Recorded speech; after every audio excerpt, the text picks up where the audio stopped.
Today I would like to talk to you about the law of countability. Law number 9. The law of countability says teammates must be able to count on one another. And I thought I would define countability since it's not a word. Because when I was working on the laws, I said there has to be a law of countability, but it's not a word called accountability. But you can't let things like that limit you. Because when I was working with my team and they said, well, that's not a word, I said, it has become one. And to define accountability, it's very simple. Accountability is the ability to count on someone when and where it counts. Now, isn't that a good definition? Huh? I mean, you can now go around and say, I'm countable. Are you countable? The law of countability says that you have the ability to count on someone when and where it counts. Now, we all know that there are some people you can count on when it doesn't count. And where it doesn't count. But I'm talking about when and where it counts, you can count on that person. Now let me just talk about counting on somebody. In fact, let's do a little audience participation on this for a moment, okay? I want you to give me the one word that comes to your mind when you think of somebody that you can count on. I mean, you think of somebody that really is countable, okay? You can count on when and where you need to count. Give me, and there are probably like a half dozen one words. Give me a word. Faithful. Faithful. I love that word. That's a good word. Yes. Loyal. Loyal. Good word. Yes. Character. Absolutely. Yes. Dependable. Yes, both of you. Dependable. That's exactly the twins, I'm sure. Okay. Yes. Okay. Flexible. Maybe. Yes. Consistency. This is good. Yes. Trustworthy. Okay. Now you've got the idea of a person that is countable. See, I defined a new word to you, and you already understand it. Now let me turn this around for a moment. Give me one word to define a person that's not countable. Think of a word of a person that you just don't count on them. Yes. Unreliable. Unreliable. Well, that's very good. Yes. Hostile. You've got a picture of a person in your mind right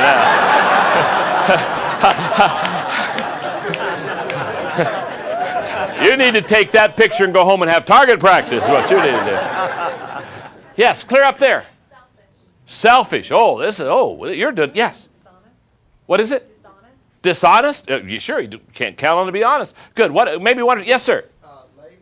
Lazy? You got a picture of somebody in your mind too, don't you? In fact, as you're giving me these one-word descriptions, isn't it true? You all have a picture of somebody? When I ask you to give me the one-word definition of a person that is countable, every one of you had the picture of somebody that you count on. When I said give me a one-word picture of somebody that's not countable, every one of you in your mind, you had the picture of someone. Every one of us in this room knows what it's like to be let down. How many of you have been let down by someone else sometime in your life? Now let me ask you another question. How many of you have let someone down someplace in your life? Yeah. Let me define and let me help us understand accountability by giving you 3 words. And by the way, the words you gave me were so good. In fact, the word I'm going to give you, the first word that you're going to fill in the blank, was a word that was given to me a moment ago in the studio. The word is character. Character plus competence plus consistency equals accountability. Look at those 3 words for a moment. Character. We've got to talk about it for a second. If you're going to be countable on the team, if the teammates are going to count on you, if the leader is going to count on you as a teammate, you have to have character. You have to have the right stuff on the inside. When I wrote the 21 qualities of a leader, I had a person say, well, now, why did you try to talk about the inside qualities of a leader? And I said, it's very simple. If you wouldn't follow yourself, why should anyone else? What's on the inside determines what comes outside. As a man or a woman thinks in her heart or his heart, so is he, so is she. So character has to be in this accountability definition. You've got to be right on the inside to do right on the outside. Okay? Competence, though, that's got to be in there. Let me put it this way. If we're a team and we're getting ready to go into the big event, and you have all the best character in the world. I mean, you're trustworthy, you're honest, you're kind. I mean, you've got all these great character traits. Let me say something. If you're not competent, I can't count on you. And the reason I can't count on you is because you don't have the competence or the ability to perform on the level that the team requires. So it's true that character is important, but character alone doesn't make you countable. But by the way, competence alone doesn't make you countable either. Don't you know some people that are very competent, but they don't have any character? The good news is they're going to get there. The bad news is you don't trust them.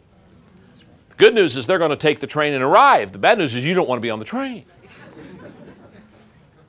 So they have character and they have competence. You've got to have both. This is not an either-or thing. Character plus competence. Now, yet I know some people, they've got good character, they're competent, but I still don't count on them. And the reason I don't count on them is because they're not consistent. The third word is consistency. Now, when you can put those three words together, they have character, they have competence, and they are consistent. Now you're talking about a person that has accountability.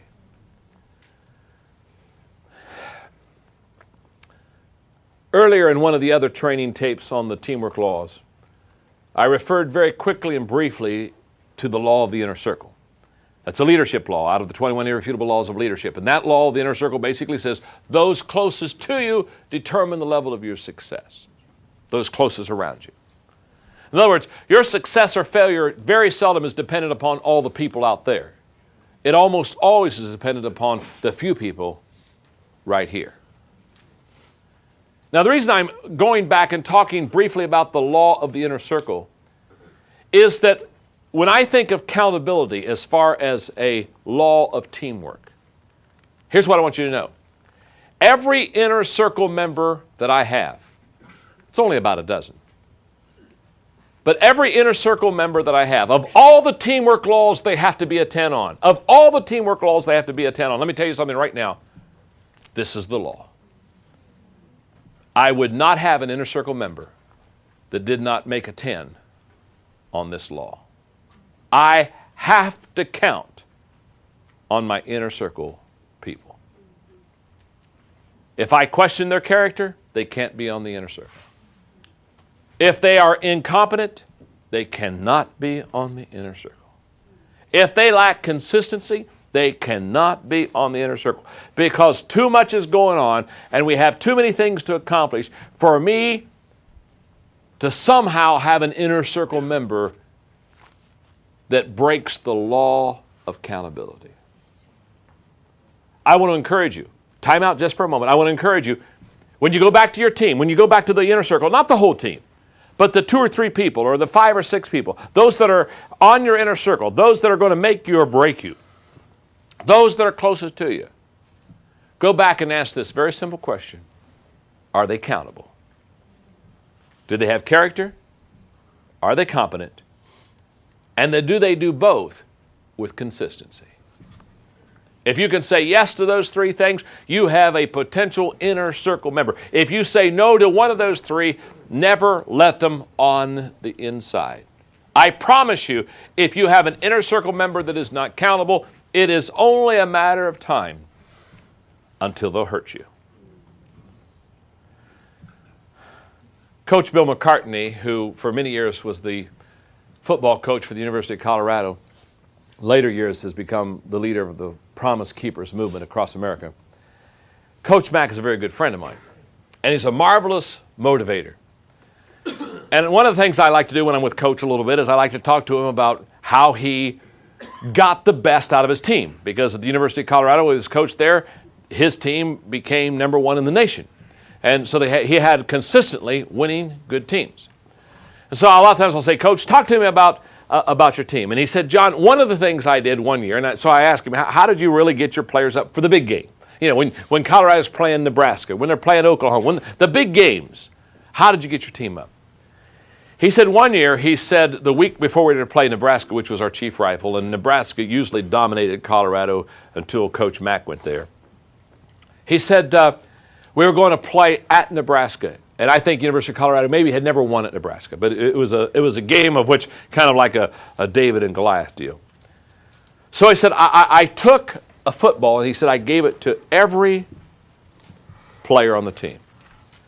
And he said, I want you to take this football and I want you to dedicate this football and this game to someone you greatly love. It can be a brother back home.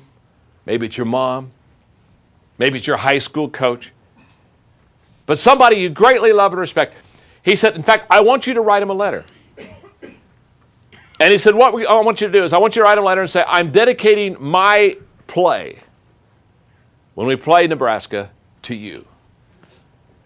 And he said, what I want you to do is hold the football this week. He said, after we play Nebraska, we'll put the score on the football.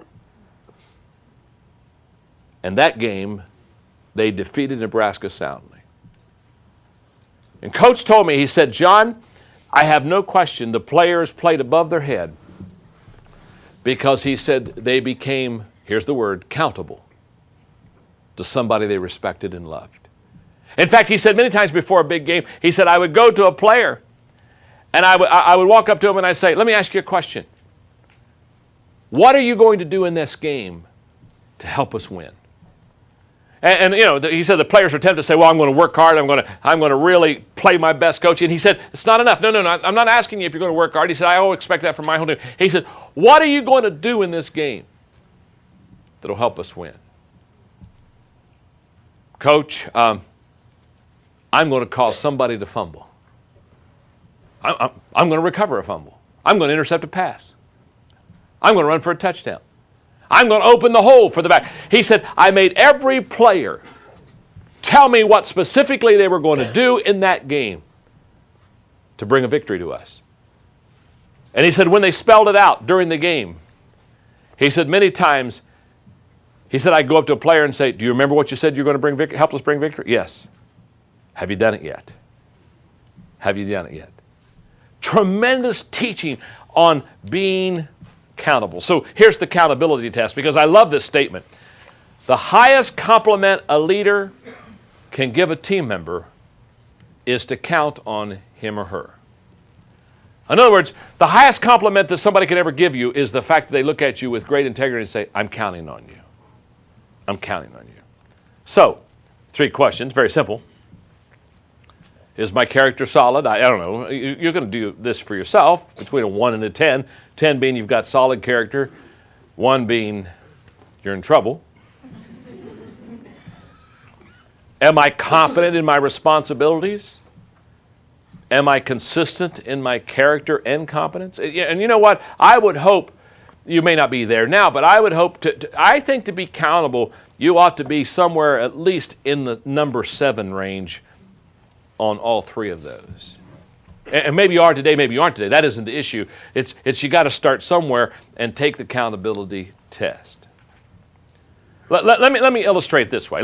I think I want to take this law and really illustrate it the best way that I possibly can. Because this law of accountability for the team and for the team players is absolutely huge. So let me just be a little bit personal with you if I could be. I have what I call a John Maxwell accountability count. In other words, I keep track of my accountability. Now, to keep track of your accountability, the first thing you got to ask yourself, who am I accountable to? And in my situation, it's going to be different than your situation, although some of the things will be very similar. I lead a wonderful organization called the Enjoy Group that basically is a umbrella for 3 different companies. I'm accountable to the people in my nonprofit ministry, Equip. I'm accountable to people in Enjoy Stewardship Services. I'm accountable to people in Enjoy. Because I'm the founder, because I'm the leader, I'm accountable to a lot of people.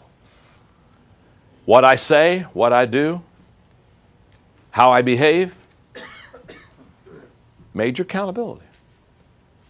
But I'm accountable not only that, but because I write books. And I've written a few now. And because I write books, people, when they buy a Maxwell book, they have a certain expectation. So every time I write a new book, one of the things that weighs heavily upon me is this book's got to be better than the last one. I can't coast on my popularity. I can't somehow just write off a book real fast that's not my best effort and hope that people will buy it because they've bought other Maxwell books. And I know this, if they buy a book that's not what it should be or not what it could be, they're going to be greatly disappointed. And I don't want to do that. I'm accountable to my readers. And when I go speak, you know what? I'm accountable to the people I speak to. I was up at 4:30 this morning. Now, I wrote the book, The Laws of Teamwork. What was I doing this morning at 4:30? Sitting at my desk, reviewing the laws of teamwork. Because the author is going to speak. And he better know his subject. See, I'm accountable to you. You folks came today. Many of you came from out of state, flew in. Many of you drove a long distance. You've paid a price to come here. Can I tell you something? I can't take that lightly. You didn't come here to hear somebody get up there and just talk and waste your time. You came to hear somebody that's going to add value to your life. So when I come out here today, it's more than cameras and lights and training videos. This is the real deal. I'm accountable to you. Can I tell you something? A leader is in trouble when they start to slide their accountability. I'm not only accountable to you as an audience or places where I go for companies and corporations. They pay pretty good dollars to fly me in to help their teams get better and add value to them. And I'm here to tell you they don't pay me those dollars to get in there and just tell a funny story and motivate them. I'm more than a motivational speaker. I'm a motivational teacher. My goal is not just to make you feel good. I want you to feel good, but I want you to feel good and learn something.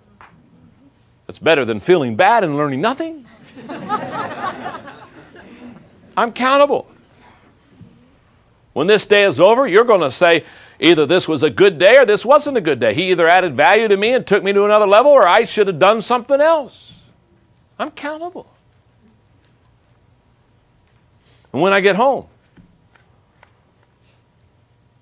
I have my wife, Margaret, been married to her now.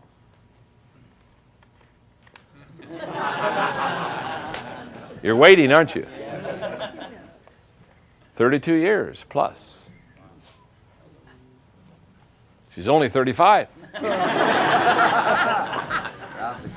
She's my best friend. I'm accountable to her. And to my 2 married children. And my 2 in-laws. And to my 2 grandchildren. Oh, I got 2 granddaughters. Madeline and Hannah. Both under a year. Both children. First only girls to be born without sin. It's an incredible story.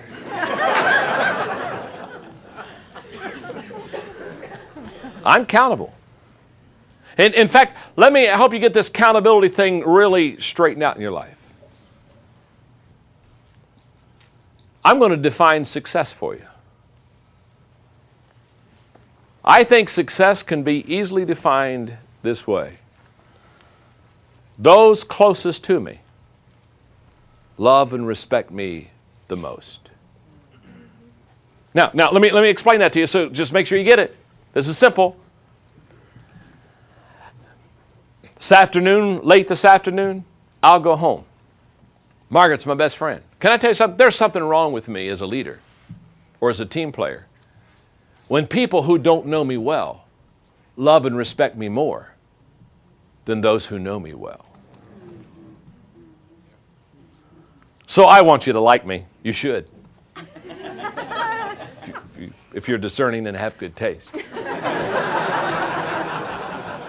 You should. I like you. I want you to like me. But I just want everybody to understand in the studio and everybody watching the video on this incredible law of teamwork, accountability. What I want you to know is, although I want you to like me, it's not near as important for you to like me and respect me as my wife Margaret and my kids. Hello. You see, if those who know me the least like me the best, there's probably something wrong with my character. And I'll just close the law off because I don't want to just get my personal faith in here, but I believe there's a day when I'm also going to be accountable to God. I'm going to have to answer the big question. What have I done with my life? Have I added value to people? Have I climbed the ladder of success only to find out when I got to the top it was leaning against the wrong building? Here's what I know. When I go in with my teammates into the big event, I want those on my left and I want those on my right to be countable. But the person I want to be countable the most is me. Because most of the victories that I have to struggle with are not with others. They're with me. And if I can lead myself, then perhaps I'll be privileged to lead others.